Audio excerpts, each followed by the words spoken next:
regulatory and policy barriers when we're carrying out research. So when research, because of these problems, there is vulnerability, and this vulnerability induces exploitation. So when there is exploitation, when somebody is being exploited, there could be some illegal acquisition of sensitive research, technology, and experts. Sometimes some things are not ethically done due to this induced exploitation.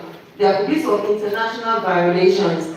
Sometimes exposure to risk when you're carrying out research, then constraints in an academic freedom, and sometimes there is an hindrance in scientific and economic progress locally where the research is domiciled.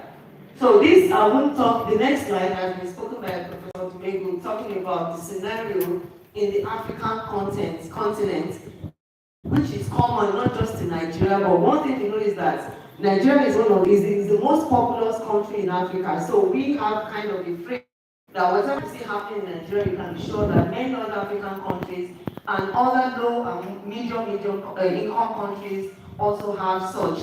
For example, in Nigeria, we have a large number of higher education institutions.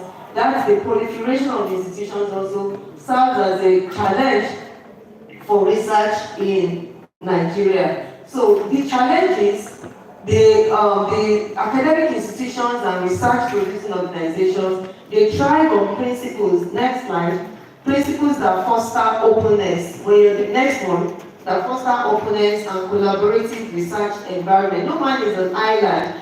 We don't work in silos in research. You have to collaborate. People in engineering collaborate with people in biological sciences, people in law, in social sciences. So there is a collaboration. And when we are bringing too many people up on board on a project or a research, there is a risk that you could have a fourth column. Somebody might be there and pose as a foreign malign actor, and they exploit that partnership.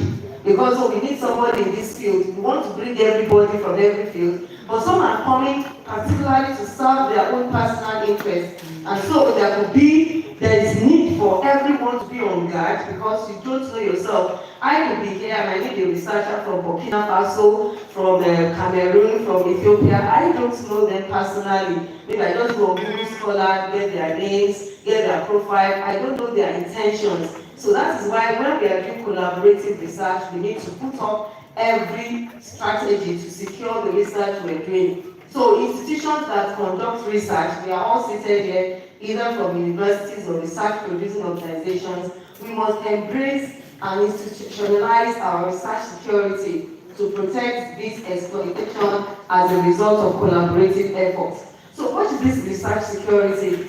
It has also been defined previously by Professor Damian that safeguarding, and just like our DG told us that when you have something precious, you can't keep something precious in your house and don't lock your doors and get an extra security, or you have a bodyguard that follows you about, because there's something you don't want somebody to misappropriate or abuse. So research security involves that, and it's the ability to identify the risk to your work that you're doing as a researcher through unwanted access, interference, or theft.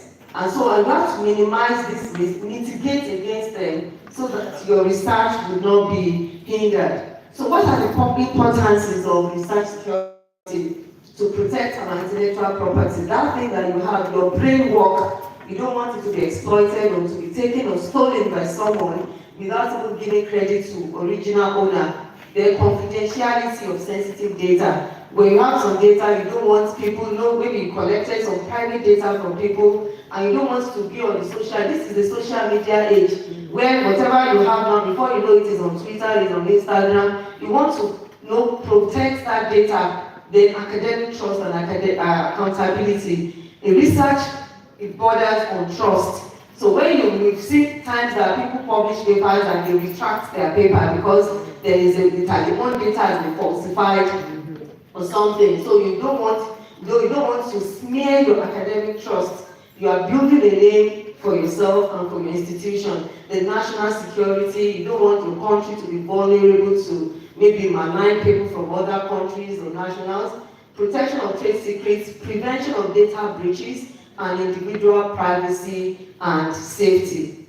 So the next slide. So what understanding this research security, for you to secure something, it means that there is a threat. Something is trying to, threaten that thing that you have, so you hold so dearly. And so, looking at this, you have to understand who is a foreign malign actor, and what research and technology is of interest that that people would readily want to buy and to be part of.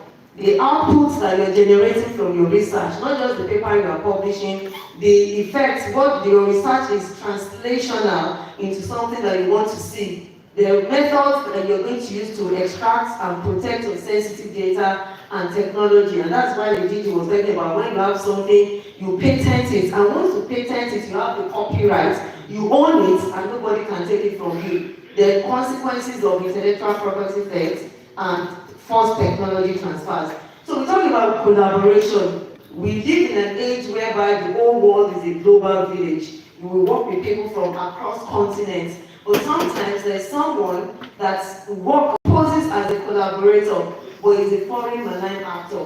And who is this person? Is an individual, or it could be an organization, or a state-backed entity from another country or another institution.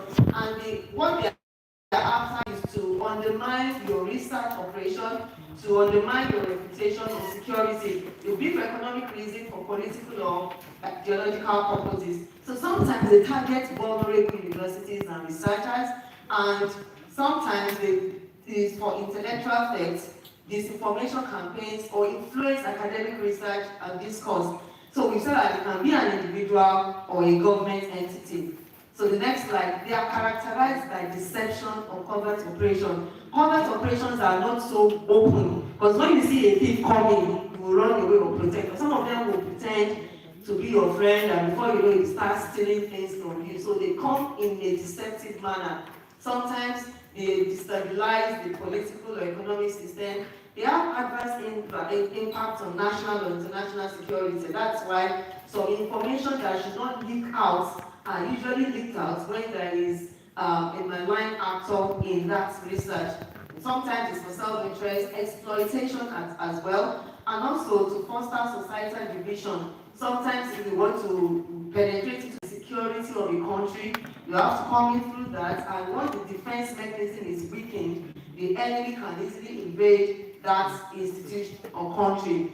So what factors also present additional concerns? Next slide.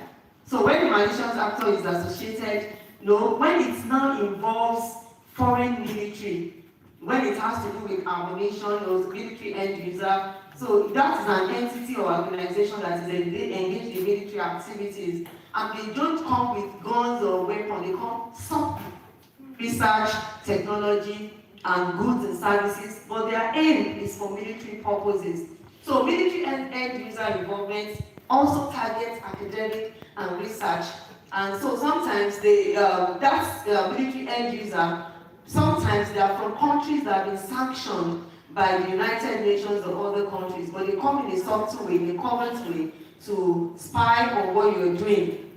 The next slide. So what research and technology is of interest? So we have so many things, areas where these malign actors can come in when we're doing our research. And all of us sitting here, we belong to diverse researches, can be in technology, healthcare, biomedical, cybersecurity, environmental and climate science, food security, space, social and behavioral sciences. And I'm sure every one of us, we fall into one of these 7 categories. So there's no field of research that is not of interest to a malign actor. And so that is why whatever we're doing, we must have that hindsight that someone might be there to pry on what you're doing. So the research output of concern, sometimes there is a dual use, and I'm not going to say that because, as I said before, when you have a both beneficial application of the research, and on the other side of the coin, there is a harmful consequence. You are doing your research innocently to solve a societal problem, but there is a side of that research that can be used for either civilian or military applications. So we will look at that, some examples in the next slide. The first one is the next slide. In genetic engineering, we know that it's beneficial. During the time of COVID, there was vaccine development to combat the surge of the virus. There was Ebola virus, but people were developing vaccines for this thing, using genetics and some other methods. But it can be used in the other side. It can be used in the malign way to create biological weapons. There could be gene editing. They can use it for bioterrorism. So many manipulation of research for, they can create.